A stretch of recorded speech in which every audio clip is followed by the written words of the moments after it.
says to record. 14, right? What's about 11? No, 14. What's that? Is she? 15, isn't it?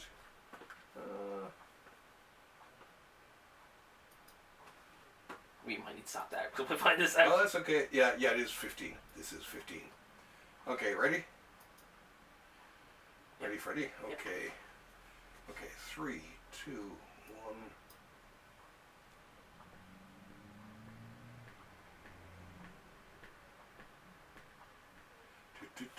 Yeah.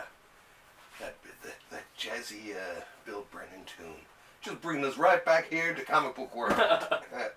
Right back in our fantasy land. Lash it to them, Dennis. All Lash right. it to them. Good evening, everybody, and welcome to issue 15. Do-do-do. I got it right this time. Do-do-do. Of the Thursday Comics Podcast. I am your co-host, Dennis Osbourne, accompanied by... Me, Wallace Ryan. Blah, blah, blah.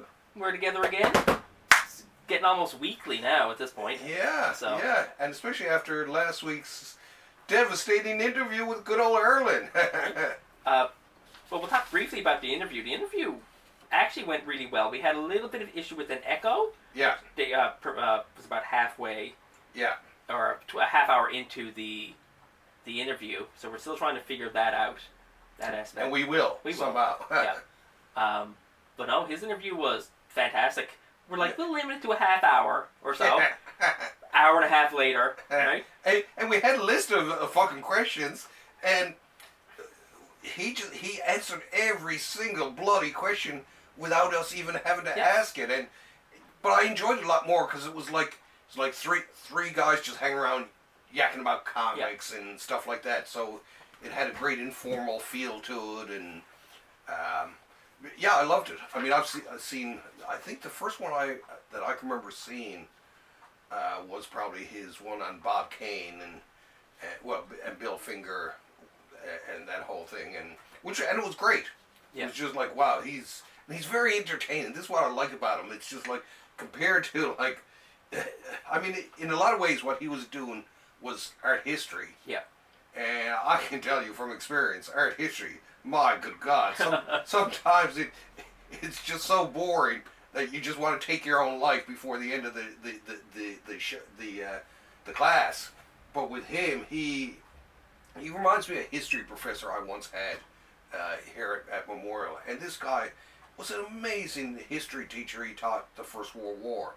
And geez, he made it. It was just like listening to him telling a story. Yeah. And he was a German guy, which it was funny because he said, I fought in World War II. He says, but on the Russian front. And he says, and that basically consisted mostly of me running away from Russians. Right? But he was highly entertaining, and once again, that's what I found. That's what you wanted. Yeah. I liked it for two main reasons. One is comic book history, and where I was like a big Steranko fan, and I find it's more fun now when you hit a certain age when you're collecting to go back than it is to go forward. Like, I look forward to the classic collections more than I look forward to the newer stuff. Yeah. And you're working your way back, and you hit the 60s, and you're like, oh, that's where it all, or, where it all began, or something like this with Marvel. And you're like, no, you go back, and you're hitting, like, the 30s and the 40s and stuff like this. And then you're going off through that with the Spirit, which wasn't a main, timely DC or anything like that mixture. So and being a newspaper thing, And you can't really find a lot of Spirit material to buy and learn. So when you have someone like Arlen that can teach you that, it's fantastic. Yeah. And it's funny because we were going to feature the Spirit in our video for the shop there today, and we were looking around and it was just like, hold it, we don't have a copy of Darren Cook's Spirit. We don't have this. We realized the only thing we could find was an individual comic from the Darren Cook series. Yeah. And that was it. That was it. It was just like, geez, all the rest of it is gone, right? The only other thing I liked is when you're in a small community like we are. Yeah. There's not a lot of comic book history around. It's limited because there's a limited comic book fan base. Yeah. So you learn off the people that you know. Like, I learn a lot of my history through yourself. Yeah. Just by doing this podcast and the chats we had before and after. I would, if there was a local seminar, I'd go to everything. Because of the COVID and all the stuff that's on the go, he had to do webinars. I can now access it all. Exactly. It's like having him. It's like having Arlen come up here to Newfoundland to do a lecture. It is. And I like the fact too that when we're looking at him, he was in the same room as when we talked to him. Exactly. Now, of course, he was in more relaxed clothing, but I loved the fact that he had on the suit and the tie, the checker tie. Yeah. It was just like, this is the snaz, man. This is it. Well, right? you look at it, and he's looking at a computer screen, doing the webinar, and in the background is his man cave. It's his collection, his love and his interest. Yeah. I'm looking at my computer screen in the same room. Yeah. Yeah. You're looking at your computer screen in the same room, your library, Yeah. your history, your collection. And you're like, well, he is like myself. But he has this wealth of knowledge that he's willing to share with everyone. Yeah. And when you look at it like that, it's not a professor in a school. Yeah. This is a guy in his library, in his studio, just chatting. Yeah. And it gives it that personal feel. That's what I really like. You're not in a class of 100 listening to a guy with a monotone voice and maybe one or two pictures that come up on a screen. He's basically sitting in a spot, no matter what size. He's in a library that could be comparable to yours. Yeah. That I'm sitting in my library that's not as big, but I was like, well, eventually I could have a library like his. I could have a collection like his, and I could have that wealth of knowledge like his. Yeah, well, and it's funny because when I was listening to him, when I was living in New York, I went to see a lecture by Jules Pfeiffer, and he used a lot of images and stuff like that. And Arlen's was just as entertaining as Jules Pfeiffer's was. So it's just like, well, that's some pretty hefty company to be up there in, all right? And and I can't wait to do even more interviews with him because he does have a couple of webinars I think coming up. What's the very next one? The next one coming up, he actually has one coming up next Wednesday for the Twilight Zone history. Okay. And I'll just read out the little blurb here now. Next Wednesday, June 10th at 8 p.m. Eastern Standard Time, the Twilight Zone Ahead of Its Time webinar via New York Adventure Club. Ah, excellent. I like the fact that these folks are doing comic book stuff. Branching out beyond normal seminars and stuff like that into something a little bit more exciting. So I'll just say now, we'll read the little thing. Join the New York Adventure Club and Twilight Zone scholar Arlen Schumer. ArlenSchumer.com/Twilight Zone. As we embark on a journey through the Twilight Zone via image and video excerpts to see just how the greatest television series of the 20th century sheds a present light on the global pandemic of the 21st century. Oh, that's true. Tickets, nyadventureclub.com. Again, $10. Well worth it. Well worth it. Yeah. He has more coming up, but this one has been officially announced. Yeah. So as each one comes announced, it's a favor for him. We'll announce them. Yeah. We're going to buy our tickets. Oh yeah, and we'll watch them. I like the fact that as we were both watching it, we could chat on the chat. We're able to chat back and forth and stuff like that, and then the Q&A at the end, which you pissed Arlen off, so we'll see now if we can get another one. Yeah, I felt so bad about that. It was just like, but and I didn't even think about it at the time. It was just what about it? To the heart of the storm, blah blah. And as I was saying to you before we start recording, I'm not surprised that he had forgotten that one because the original I think it was a kitchen sink one. The original version of that, the paperback when it came out, the binding was the shits on it. Yeah. And the book practically fell apart in your hands. So no one read that goddamn book. But now the only reason I know was because I had access to a printing plant, and I went up there and I re-glued mine using professional binder's glue, and it was the best copy edition of that anywhere in North America. Right? It was perfect. And then I read it again, of course, in the other ones. But yeah, I felt like such an asshole. It's just like, oh, for fuck's sake, what the fuck am I doing, right? Now we talked about it before the show. If anyone's listening and they want to do it, and you're with a group of people, for the sake of $10, have everyone buy a ticket. Yeah. Because we were going to get together and watch it together. Yeah. But then I was like, well, it's $10, and you're only getting the one ticket. Exactly. For someone who's putting in all this work, all this time, buy your separate tickets. If you can't get together, buy them separate. You can still chat via chat. If you are together, pay the $10 and basically consider it a donation. Yeah. And pool in. For God's sake, it's just like, and I'm glad too that you brought that up when we were talking about it, because, for the $10, it felt like something like we're at a concert and you slipped out and handed me your stub so I could sneak back into it. It was just like it just made me feel dirty even thinking about that. So I was, when you said that, it was just like, oh yeah, I'll go my ticket too, right? This, for an entertainment and educational value of this magnitude, $10 is a friggin' steal, for God's sake. And I said, even if we get together next time, be it the Twilight Zone or another upcoming one, and we do get together, we're going to buy 2 tickets. Yeah. We'll only activate, quote unquote, one of them. Yeah. But $10 a person, still worth it. Exactly.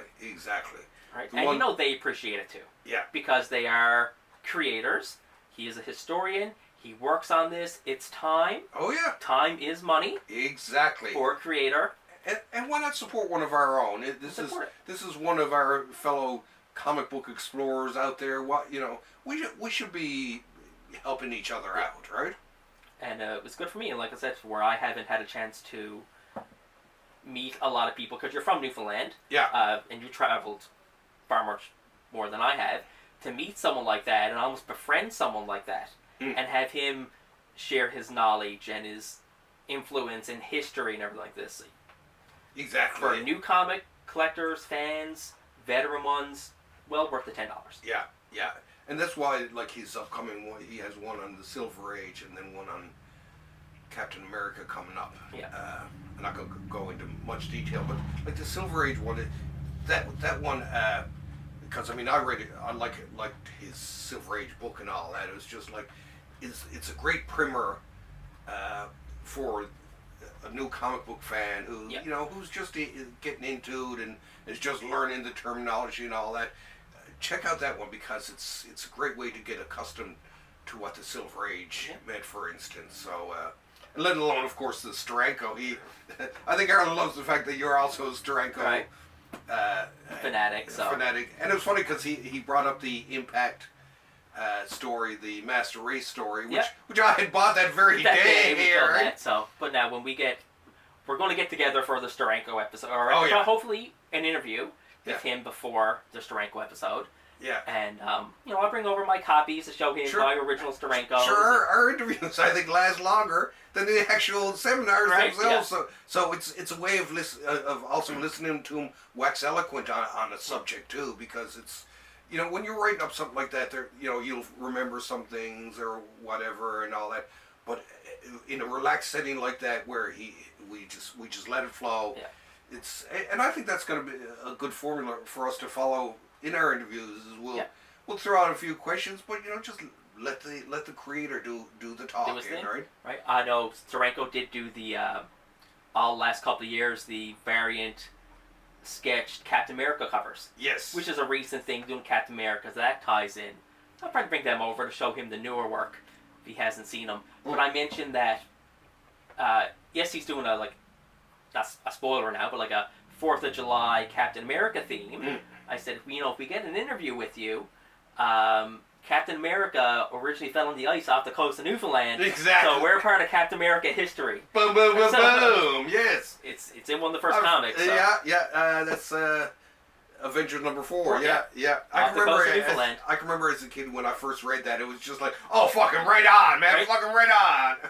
We're part of Captain America history too. We're exactly. not, part of the United States, but we're a key part of it. Yeah, we're close enough. It's funny because I've come across Newfoundland in a lot of Golden Age material because at the time we were an independent country. Yeah. So there was Canada, the U.S., and Newfoundland in North America. Well, and we were part of the key shipping route for the war. Exactly. We were the last port before they went overseas. Yeah, we had the Gander Airport and Pleasantville down here in downtown St. John's, and we were sure. I mean, there were U-boats right off our harbor here.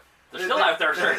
They sunk 4 boats in behind us here at Bell Island, right? In one night, right? It was just like, people talk about war times. It's just like, well, we were under siege here, right?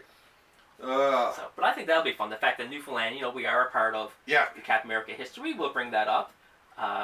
If you didn't upset him too much with the last Q&A, hopefully he will, if he listens to this. Yeah. But see, now the great thing with Arlen is I know that he wrote that down, and that the next time he gives that or whatever, he'll throw that in. Yep. Because I know it's, he knew right away. It was just like, oh shit, damn it. And I could tell it was just like, okay, I know he's going to have this. Yep. Because I know he knows his Eisner. And it was just, and I mean, I don't know how many times we're talking about something and I'll forget about something, right? Right. So, but yeah, it was a great webinar, and I can't wait for his next one. I'll get, as a matter of fact, we'll get individual popcorns too. Right? There you go. And we should film ourselves stuffing our face. We'll watch that. We'll film ourselves eating the popcorn, watching the webinar, and reminds me of Homer when Marge is getting close to Moe and they're in the theater watching a movie, and I could do this with my feelings, or conversely, and he just starts filling his mouth. So that was positive news. Yeah. We'll probably go to another topic now of what you informed me was a great travesty recently. The Eisner Awards were recently announced. Yes. And there was some terrible injustice that has happened. Oh, good God. I can't believe it. Now, people sit down.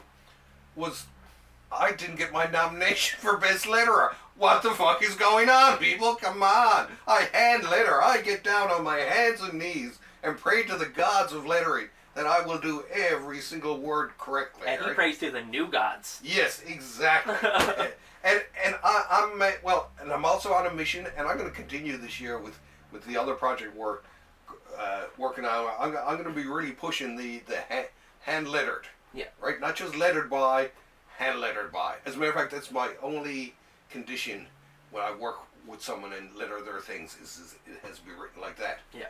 So, next year, folks, next year. That's when my nomination is coming in. I hope, right? So if you wanted to read out a couple of the main categories, we'll have a brief discussion about them. Now, there are other categories, but these were, all, of course, all the big ones. Like the letterer. Yeah. But I'll try to get over it. Best single issue one shot, Coin Op number 8, Infatuation by Peter and Maria Hoey. Who is it? I guess from Coin Op Books, which I do have. It's there. Here you go. Let's see, The Freak by Matt Lesniewski. Is it Ski? At House. Minotaur by Lisa Tryman. Shortbox. My Favorite Thing is Monsters by Emil Ferris. Wasn't that last year? I think it was last year. Unless they came with a new rip. I've seen that book for a while. I'm not sure on that one. Okay. And Sobek by James Stoico for Shortbox. Okay. What do you think? I'd say I'd go with My Favorite Thing is Monsters. By Fantagraphics. Yeah. As a matter of fact, we'll bold that up just so that when it happens, we can say we told you so. Best Continuing Series. Here we have Bitterroot by Dave Walker, Chuck Brown, and Sanford Green for Image. Criminal by Brubaker Phillips. Way to go, guys. Crowded, Christopher Sabella, Rostein, and Ted Brett for Image. Daredevil by Chip Zdarsky and Marco Cicchetto. Way to go, guys. The Dreaming by Simon Spurrier and various other people. And Immortal Hulk by Al Ewing, Joe Bennett, and all his pals. I would say probably Immortal Hulk. Immortal Hulk has had a huge run this last year. Yeah. And like I said, for a while, and it's one of those few titles that had a gradual increase in sales because of word of mouth. Yes. And eventually, I think it's overselling Batman. It wasn't those big number ones that came out the hype. It was good story, good art, gradual build, which is what you want to see in a comic book. Oh, I love it. I love it. It's just I've been a Hulk fan since the '70s, and it's some of the best Hulk stuff since the Return of the Monster and World War Hulk. Some of those, right? So, okay, well we'll put that in. Second would be I will, just because I think it might be. I'm going to put in Criminal also. So it's either one or two of those. I bet had to do that. And Criminal's always good. So yeah. Best Limited Series, Ascender by Jeff Lemire and Dustin Nagoyan from Image. Ghost Tree by Bobby Curnow and Simon Gain, IDW. Little Bird by Darcy Van Polgeest and Ian Bertram, which is actually really cool. I kind of like that. Naomi by Bendis, Walker and Campbell. And Sentient, once again, Jeff Lemire and Gabriel Walter. What do you think? I'd probably say Little Bird, but the first one, Ascender, which I think has to do with the Descender, has always been critically acclaimed. So, but I'll say Little Bird. Okay. I've been hearing a lot of buzz about Little Bird lately. I've read a bit of it. I got to finish it too. but I really, really liked it. There was something really neat about it. Now we got Best New Series, Doctor Doom by Cantwell and Larocca. Invisible Kingdom by G. Willow Wilson and Christian Ward for Dark Horse. Once and Future by Kieran Gillen and Mora. Something is Killing the Children from Boom Studios. Jeez, Boom got two of them here. I was just going to say that. We talked about the smaller publishers. Boom is... Way to go, Boom. You're booming. So Something is Killing the Children and Undiscovered Country, which funny enough, it just... Sales on that have really plummeted like... Oh, yeah? Oh, yeah. Come to earth like a rotten crow. Right? Slam. So what do you think? I don't know. I'd say Once in Future. Once in Future. Let's give Boom some love. Yes. Yes. Okay. You hear that, Ross? We're sending you some love in here. Ooh, here we go. Best graphic album. New. Of course, I had to throw in the graphic album thing here. Are You Listening? From First Second Macmillan, Tilly Walden, Bezimena by Nina. I hate having to read forward names because it's just like, oh fuck, I know I'm fucking mangling this person's name, right? BTTM FDRS by Ezra Clayton Daniels and Passmore. I've never heard of that one. Life on the Moon by Robert Grossman. Hey, that's a Yo book. Hey, Craig, way to go. New World by David Jesus Vignoli from Archaea Boom. And Reincarnation Stories by Kim Deitch for Fantagraphics. What do you think? I am unfamiliar with every single one of those. Okay, so let's go with Craig Yo book. We're going to go with the Yo book. That's where our money is going. Just because, well, it's got to be good. Come on. And here's the best graphic album reprint. Bad Weekend. Bad Weekend's my pick. That book is phenomenal. Brubaker and Phillips. Clyde Fans. Now, see, that could be mine too, right? Cover by Bendis and Mack for DC. Glenn Ganges, The River at Night by Kevin Huizenga. LaGuardia by Oko Rafour and Ford. Another Burger Books. And Rusty Brown by Chris Ware. So you're going to go for Bad Weekend, I'm going to go for Bad Weekend, so...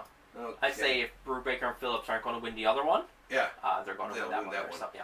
And this one, I'm thinking Rusty Brown because he, Chris Ware almost always wins every time he's nominated. So I look at this almost the way I do my Oscar things, right? And I'm really good at that. Even when I went in one year against a whole bunch of friends, and everyone had their Oscar picks, and I had not seen one single film that year. And all the rest were, of course, big film fans, and I beat their pants off, right? I won in just about every category, and they're like, "How the fuck did you do it?" I said, "Well, I just listened, right?" And these are some cool ones here now. Cham, the best comic strips and graphic novelettes, 1839 to 1862. Haven't heard of that. Oh, here, Ed Leffingwell's Lil Joe by Harold Gray. This is Sunday Press Books. That looks really cool.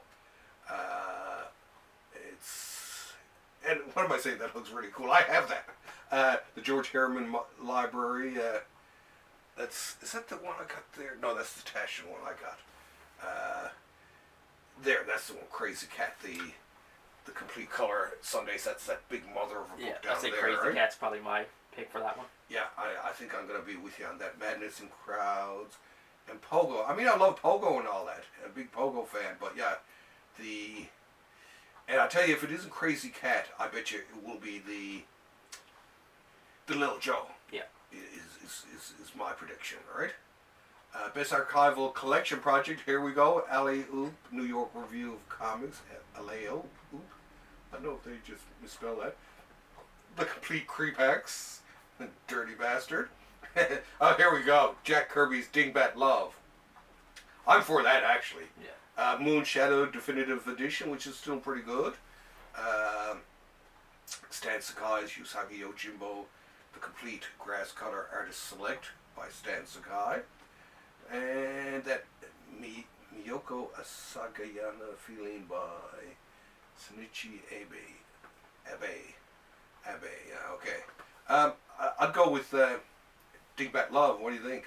I say either Stan Sakai's book or Moonshadow. Oh, okay. But Stan Sakai always wins something every year. Okay, well, I'm gonna, and when the winning ones come out, I'm gonna save this file here. We will have a look at it. Here we go. Best writer, Bobby Curnow, Ghost Tree, M.K. Reed and Greg Means for Penny Nichols, Top Shelf, Mariko Tamaki, way to go. Breaking Glass, Lord Dean Keeps Breaking Up With Me, Louis Trondheim, Louis Trondheim, love his stuff. Maggie Garrison, Self-Made Hero, Willow Wilson, Invisible Kingdom, Ms. Marvel, and Chip Zdarsky. Ooh, God, it's such a... Just because I don't think he's won for a writer yet, he's not known initially for the writer, I'll probably say Zdarsky. It's funny. He put out a ton of material this year. Yeah. And his Daredevil run was acclaimed. Spider-Man Life Story was actually a very good story. Yeah. I think I'm with you on that one there, all right? Best writer artist, Nina Bonjovac. That's that Bismina Fantagraphics. Mirror Jacob Good Talk. Menopause in the Believer. Kyun Suk Gendry Kim Grass for Drawn and Quarterly. James Stoico, Sobek. Renee Telgemeier Guts. Yeah, Tilly Walden, are you listening? Oh, Not a clue. I'd say let's just for fun go with Raina. Why not? Because I like her stuff anyway. Seriously, they're just very well done. Oh, okay, here we go. Best penciler inker team or pencil inker team. Was it penciler inker or penciler inker team? Okay. Ian Bertram for Little Bird. Colleen Doran for Snow Glass Apples from Dark Horse. Bill Key Evely for The Dreaming. Simon Gang, Ghost Tree. Steve Pugh and Harley Quinn. Rosemary Valerie O'Connor. Laura Dern Keeps Breaking Up With Me. I'd say go for Ian Bertram. I'll say Colleen Doran. Okay, well that'll be both